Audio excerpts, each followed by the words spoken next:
Hello বন্ধুরা, কেমন আছেন? সবাই ভালো থাকবেন, সুস্থ থাকবেন। আজকে কোনো রেসিপি দেখাবো না। আজকে কিছু কথা বলার জন্য আপনাদের সঙ্গে কথা বলতে এলাম। যেটা দেখাচ্ছি সেটা সবাই জানে। আ আজকে কিছু কথা বলবো মানে আমরা সোশ্যালে যে কাজ করি যেসব মহিলারা 99% মহিলা কিন্তু খুব ভদ্র বাড়ি থেকে বিলং করি। হাসব্যান্ডরা চাকরি-বাকরি করে, বাড়ি-গাড়ি সবই কিছু আছে বাড়িতে। এসি লাগানো, পুটি দেওয়া বাড়ি। তাও পাবলিকের মনে পড়লে সমস্যা যে এরা কি জন্য সোশ্যালে এসে কাজ করছে, রান্না দেখাচ্ছে, ঘন্টার পর ঘন্টা লাইভে বসে থাকছে। এদের কি লজ্জা ফজ্জা কিছু লাগে না? না গো, আমাদের লজ্জা লাগে না। কেন লাগবে লজ্জা?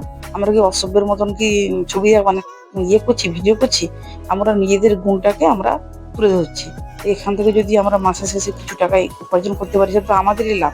কারণ শুনুন, যতই যাই হোক দিনের শেষে কিন্তু বেকার মহিলাদেরকে হাত পাততে হয় স্বামীর কাছে। আপনার ধরুন আপনার কিছু দরকার আছে। দেখা গেল হাসব্যান্ডের কাছে বললেন, হাসব্যান্ডের সেই সময়টা হয়তো কোনো কারণে সে দিতে পারল না। তখন কি মনে হয়? তখন কষ্ট লাগে, অভিমান হয়, রাগ হয়, তাই তো?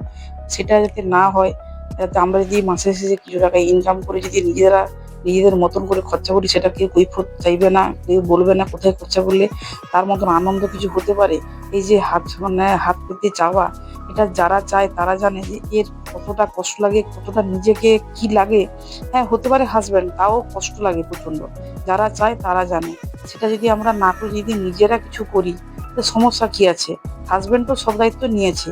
তো নিজেদেরকে তো মনে হয় যে কিছু সময় কিছুটা হয়তো কোথাও গেছি যেখানে হাসব্যান্ড কিছু দিল, আমি কিছু দিলাম। কেমন লাগে বলুন তো? কত ভালো লাগে।